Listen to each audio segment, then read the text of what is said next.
러시아는 대한민국에 경고했어요. 살상무기를 지원하면 파국이다. 근데 안 넘었거든요. 그건 대한민국이 선을 잘 지킨 거예요. 제가 장담하건대 전쟁 끝나면 러시아는 우리한테 오게 돼 있어요. 왜냐? 푸틴이 전쟁을 한 것도 위대한 러시아를 만들겠다는 약속을 러시아 국민들에게 했거든요. 그러면 전쟁 끝나면 거봐 내 말이 맞지? 내가 이겼지? 맞아. 근데 우리도 많이 손해본 거 아니야? 이러면 이제 푸틴이 지지기만 약해지죠. 그럼 이때부터 어떻게 해야 돼요? 경제를 성장시켜야 돼요. 푸틴은 서방보다는 동방으로 오겠죠. 근데 인도는 믿을 수가 없어요. 중국은 부담스러워요. 대한민국은 최고의 건설 능력이 있고 러시아가 원하는 모든 걸 가지고 있어요. 일본은 미일 동맹이 강하고 영토 문제로 엮여 있으니까 우리는 어마어마한 우위에 있는 거죠. 푸틴 마음의 비밀을 알려드리는 거예요.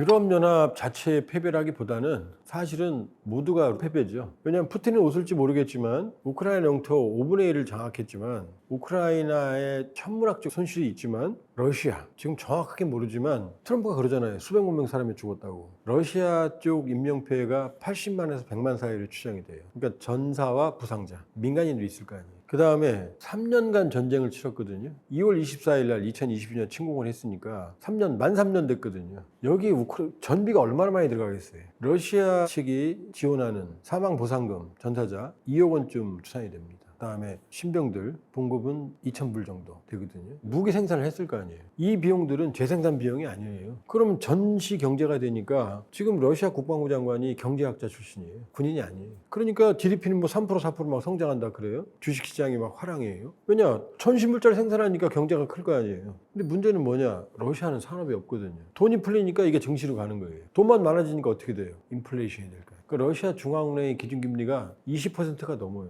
그러면 이 경제가 건강한 경제가 아니잖아요. 그 후유증을 어떻게 처리할 거예요? 재건은 어떻게 할 거예요? 러시아는 자체 산업이 없으니까 재건 능력이 없어요. 그러면 다 외국에서 와서 또 돈이 들어가는 거거든요. 끝나면 어떤 일이 벌어질지 몰라요. 물론 러시아의 장점은 어마어마한 천연 자원이 있으니까 이걸 팔아서 전비를 충당할 수 있겠죠. 그러나 이거 안 써도 되는 돈이었잖아요. 여기서 주목하는 게 러시아가 재건을 할 거 아니에요. 그럼 러시아는 건설업이 없다고 보셔도 돼요. 취약해요. 건설 노동자가 북한 노동자를 처음에는 10만 정도 받아들인다고 그랬거든요. 지금 그게 20만 명 정도로 늘어났어요. 러시아 내에서 나오는 얘기 보면. 여기서 중요한 부분이 있습니다. 세계 최고의 건설, 설계, 시공, 감리 능력을 가진 국가가 어디죠? 대한민국이에요. 그럼 푸틴 생각에 노동자는 싹 갖다 쓰겠지만 자, 유럽은 협력 안 할 거 아니에요. 들어가고 싶어도 못 들어갈 거 아니에요. 우크라이나는 들어가도. 그럼 러시아의 그 어마어마한 점령한 우크라이나 영토 5분의 1을 재건하는 그걸 누가 맡았으면 좋겠다고 생각하겠어요? 대한민국이에요. 그러니까 러시아가 말은 안 하지만 러시아 마음속에는 대한민국이 들어있어요. 대한민국은 최고의 건설 능력이 있고 러시아가 원하는 모든 걸 가지고 있어요.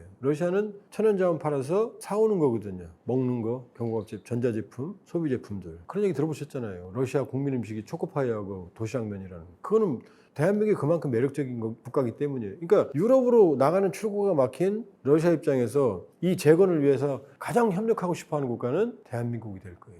왜냐? 일본은 미일 동맹이 강하고 영토 문제로 엮여 있으니까 북방, 도서 문제로 푸틴 마음의 비밀을 알려드리는 거예요. 전쟁이 끝나면 러시아는 대한민국과 협력을 아주 간절히 원할 거예요. 그럼 어떤 일이 벌어지느냐? 대한민국이 시공하고 설계하는 데에서 북한 노동자가, 건설 노동자가 일하는 그림이 그려질 수도 있어요. 세상은 그런 거예요. 전쟁이 끝나고 나면 전쟁 때는 북한의 전략적 가치를 러시아가 확인했죠. 전쟁 전부터 러시아는 대한민국의 전략적 가능성을 보고 있었어요. 가치를. 제가 장담하건대 전쟁 끝나면 러시아는 우리한테 오게 돼 있어요.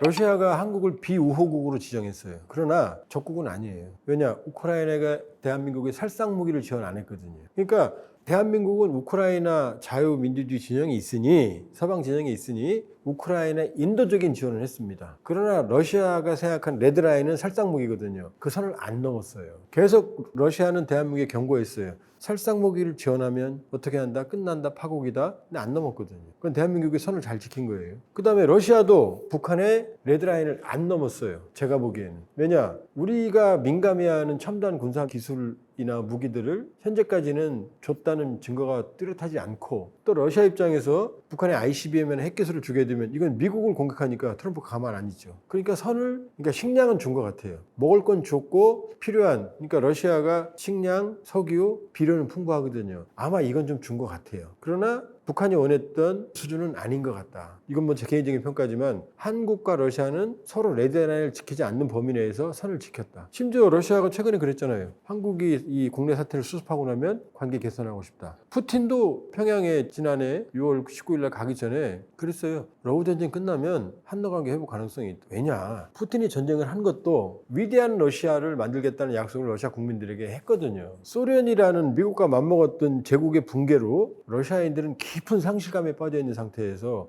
푸틴이 등장해서 힘으로 막 전쟁을 통해서 문제를 해결하니까 우리 세지는 거 아니야 이런 착시. 그 다음에 두 번째 석유 팔아서 푸틴 등장이 2000년인데 그때 고유가 시대였거든요. 석유 팔아 돈이 들어오니까 경제 잘 되고 있는 거야 착시. 그 다음에 국방비 막 증가시키는 거죠. 옛날처럼 소련처럼. 러시아 국민들은 푸틴으로 인해서 위대한 러시아가 지금 살아나고 있어라는 착각을 한 거예요. 부분적으로는 또 맞고 푸틴은 러시아인의 상실감이라고 하는 여기에서 자라난 독보섯이거든요. 그러니까 푸틴은 맨날 우통 벗고 총 들고 뭐 하늘에서 뛰어내리고 막 사냥하고 막 이러잖아요. 그러면 전쟁 끝나면 거봐 내 말이 맞지? 내가 이겼지? 맞아. 근데 우리도 많이 손해본 거 아니야? 이러면 이제 푸틴의 지지기만 약해지죠. 그럼 이때부터 어떻게 해야 돼요? 경제를 성장시켜야 돼요. 근데 유럽은 끝났죠. 옛날처럼 절대 못 돌아갑니다. 오히려 유럽과 보이지 않는 전선을 형성할 가능성이 있어요. 부분적으로는 관계 회복하겠지만 그럼 이제 어떻게 하죠? 서쪽으로 못 가요. 서진을 못 해요 이제. 그럼 동쪽으로 와야 되겠네요. 동진. 그게 푸틴 대통령의 신동방 정책이에요. 원래 푸틴은 뼛속 깊이 반서방이에요. 왜냐? 소련이 몰락하고 동독에서 30만 명 내외의 소련군을 철수시킬 때 사실은 비굴한 거죠. 사인했으니까. 이 무너지는 소련, 동독 포기할 때 그때 푸틴이 KGB로 거의 가 있었거든요. 그 과정을 다 봤거든요. 몰락하는 과정을. 그 상실감이 푸틴의 미래를 결정했다라는 그 설이 거의 정설이에요. 그러니까 이제 푸틴은 서방보다는 동방으로 오겠죠. 여기 어디 있어요? 인도가 있고 중국이 있잖아요. 브릭스 이런 쪽으로. 동방으로 오면은 푸틴에게는 세 가지 자산이 있어요. 하나는 시베리아 극동에 정말 우리도 갖고 싶은 천문학적인 지하자원, 방대한. 그 다음에 녹고 있는 북극 항로. 북극 항로는 지금 새로운 노다지예요. 수천 킬로미터 줄여요. 지구 온난화가 우리에겐 불행이지만 새로운 경제적 가능성을 주거든요. 이 지배권을 러시아가 대부분 가지고 있거든요. 세 번째, TSR. 블라디보스톡에서 대륙을 횡단하는 세계 유일의 대륙간 횡단철도 TSR, 시베리아 횡단철도를 러시아가 가지고 있거든요. 동방과 서방 안에 있는 물류체계. 이 물류체계는 활용할 수 있는 거예요. 여기는 이념이 없는 거니까. 이 세 가지를 활용해서 러시아 미래를 발전시키겠다라는 거거든요. 그런데 지금 러시아 입장에서는 인도하고 친해요. 전통적으로. 근데 인도는 모디의 뭐죠? 실리 외교. 믿을 수가 없어요. 언제 변할지 몰라요. 그 다음에 중국은 부담스러워요. 러시아 입장에서. 예, 언제든 종속될 수 있거든요. 경제적으로. 인구도 많고. 그러니까 지금도 서방으로 못 파는 가스와 에너지를 인도와 중국에게 할인된 가격으로 팔아요. 이걸로 전비를 충당하는 거예요. 사실은 출혈. 가격 결정권을 누가 가지고 있어요? 인도하고 중국이 가지고 있어요. 이걸 다 변화해야 될 거 아니에요. 그래야 가격 결정권을 러시아가 가질 거 아니에요. 그때 떠오르는 동방에 빛이 하나 있죠. 대한민국. 다 가지고 있잖아요. 첨단 기술, 경공업, 중공업, 정밀기술, 전자 다 가지고 있잖아요. 그 다음에 한류라는 매력적인 문화. 제가 소련에서 유학할 때 북한은 같은 공산주의 진영이었지만 거의 뭐 아프리카의 어떤 자발적 국가 취급을 해요. 그 당시 못 사니까 유학도 자기 돈 내서 다 소련에 와서 유학시켰거든요. 저는 뭐 제 돈 내고 와서 당당하게 유학했거든요. 그러니까 우리는 약간 높여봤어요. 꼴린다고 그러나요? 사실입니다. 그리고 한국에 대해서는 아주 많은 호기심. 한번 가고 싶어요. 왜냐? 88 올림픽이 어마어마한 영향을 줬거든요. 소련에게. 그러니까 러시아인들은 한국에 대한 호감도가 아주 높아요. 제가 말씀드린 적이 있나 모르겠는데 푸틴의 그 첫 번째 부인 사이에서 딸이 둘이거든요. 근데 그 딸 중에 하나가 우리나라 유학생과 열애를 했어요. 결혼까지 갈 뻔했어요. 그게 외교 문제까지도 커졌어요. 우리나라 그 유명한 해군 제독의 아들이었는데 신문에도 많이 나와서 찾아보면 나와요. 정말로 결혼할 뻔했다니까요. 그 러시아 여성들이 한국 남자 되게 좋아하고요. 왜냐하면 한국 남자들이 뭐 다 그런 건 아니지만 굉장히 교육열이 높고 가정에 대한 책임감이 높고 그리고 가정을 사랑하고 이렇게 인식을 합니다. 그래서 러시아 여성들이 한국 남자 되게 좋아해요. 그 다음에 러시아 남자들도 한국 여성에 대해서 굉장히 매력을 많이 느껴요. 그렇기 때문에 커플들이 많습니다. 까레이스키, 고려인들이 러시아에 갔잖아요. 일제강점기에. 이분들이 소련에서 상당히 지위가 높았어요. 왜냐?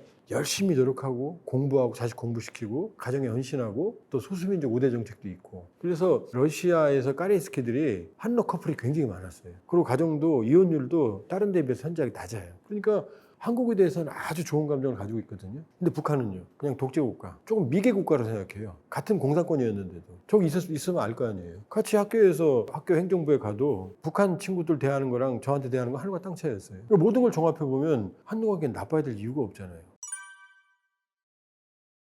일본은 우리보다 러시아와의 관계도 깊고 일본에 대한 임팩트가 훨씬 크죠. 러일 전쟁을 했잖아요. 전쟁을 해서 러시아를 패퇴시켰잖아요. 얼마나 충격이 크겠어요. 그러니까 러시아에 있어서 일본은 거대한 제국이죠. 그런데 어떤 문제가 있느냐? 북방 4개 도서를 러시아가 점령하고 있잖아요. 일본 영토를. 러시아하고 일본은 이 영토 문제를 해결하는 평화협정 이게 없이 수교를 했어요. 제 영토 문제는 그냥 제껴놓고 수교부터 해버린 거예요. 그러니까 이게 남아있죠. 화산으로. 그러니까 한계가 있잖아요. 예를 들어서 우리가 독도를 일본이 가져간 상태다. 그 상태에서 수교를 했다고 생각해 보세요. 독도는 우리 영토잖아요. 남아있죠. 그럼 이게 갈 수가 없죠. 더. 그럼 더 하죠. 4개 도서인데. 그 섬들도 작은 섬들도 아닌데. 그러니까 일본과의 관계는 한계가 있죠. 그리고 일본은 중국과 러시아라는 거대한 적을 1945년 패전하면서 바로 미국의 전초기지로 친미 국가, 세상 그 어디보다도 강한 친미 국가가 돼버렸잖아요. 그 실용주의를 택했잖아요. 분마음, 혼내와 관계없이 어쨌든 형식적으로는. 그러니까 일본은 러시아와 관계를 개선하고 싶어도 구조적으로 제약이 있죠. 그리고 중요한 건 대한민국은 대륙에 붙어 있잖아요. 대륙 국가로. 시베리아 횡단철도를 낮은 선봉통에서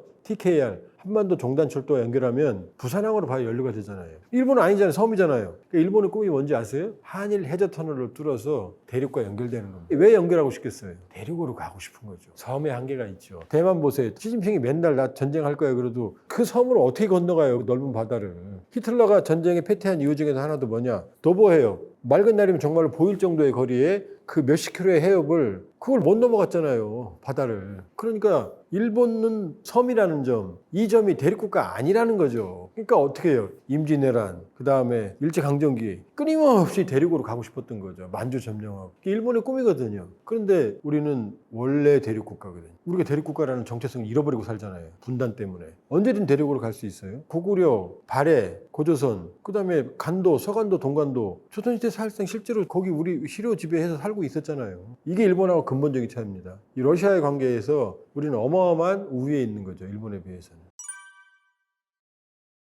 트럼프 일기 때는 독일에서 미군 철수 뭐 이런 얘기까지 극단적인 얘기를 했지만 나토를 미국이 완전히 볼 수는 없어요. 이 이유를. 그걸 알아요. 미국도 그럼 고립이니까. 그러니까 지금은 아마 유럽에 있는 해외 원정군 미군을 상당 부분 축소할 수 있지만 극단적으로 나 나토에서 탈퇴할 거야? 이건 극단적인 선택. 양측 다 치명상을 입어요. 그러면. 트럼프가 원하는 건 국방비를 줄이고 싶어 하거든요. 미국의 재정 격차를 줄이고 싶어 하거든요. 공무원도 대량 해고하는 거거든요. 지금 난리가 났어요. 저도 미국에 관련이 있는 친구들 보면 연락 와서 나도 어떻게 할지 모른다 이렇게 말하거든요. 국방비도 줄이려고 그래. 그러면 나토 보고 이제 니네가 국방비를 담당해 이제 나한테 의지하지 마 라는 거예요. 사실은 이 트럼프의 말도 일리가 있어요. 왜냐면 원래 나토 기준에 따르면 GDP의 2%를 국방비로 쓰게 돼 있거든요. 근데 냉전 끝나니까 다들 무기 공장 해체하고 안 썼어요. 복지에 돈 쓰고 1% 정도밖에 안 썼거든요. 근데 러우 전쟁 터지니까 이제 정신 차린 거죠. 2%를 올릴게. 폴란드 이런 데는 위험하니까 더 많이 올리는 거죠. 에스토니아, 라틴, 리투아 이런 데는.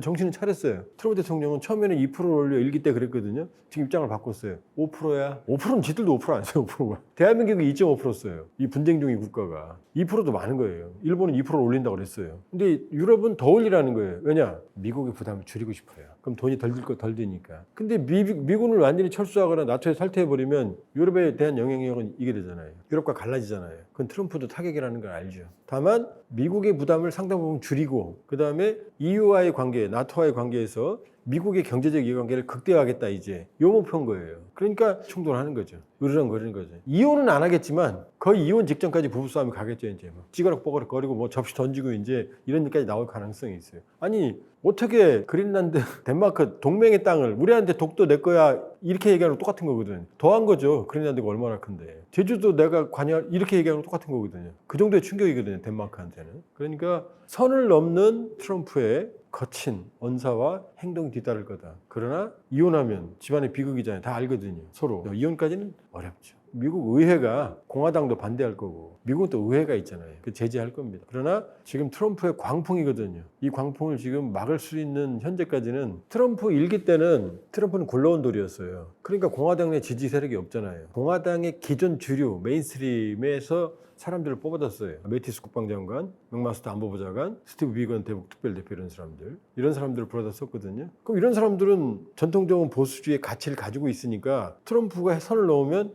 그렇게 하지 마. 나 말 안 들을 거야. 그럼 트럼프 해고해버리고. 이 사람들은 어른들의 축이라고 그러거든요. 견제 세력이었어요. 마음대로 못했어요. 근데 지금은 일기 때 경험이 있으니까 이번에는 트럼프 주니어가 뭐라고 그랬어요. 인선하기 전에. 아버지보다 머리 좋으면 백악관에 못 들어와. 그런 사람들로 채운 거예요 지금. 예스맨. 벤스 보세요. 부통령. 더 나가잖아요. 그러니까 아무도 못 막아요. 트럼프 대통령은 지금 자기가 하고 싶은 걸 다 하고 있어요. 후유증은 생각 안 해요. 여기서 끝나진 않아요. 후유증 생겨요 이제. 지금 미국 공무원 해고하고 이러는 거 지금 다 고소고발 들어가고 난리가 났어요 지금. 그러나 트럼프는 관여치 않는다. 최소한 1년 중간선거 이전까지 이때까지는 브레이크가 없어요. 다른 나라도 뭐 구별 없어요. 일단 자기가 원하는 걸 다 할 거예요. 트럼프가 옳다 그러다 관계없어요. 계속 그렇게 할 거예요. 그 현실을 알고 우리가 대응을 해야 돼요.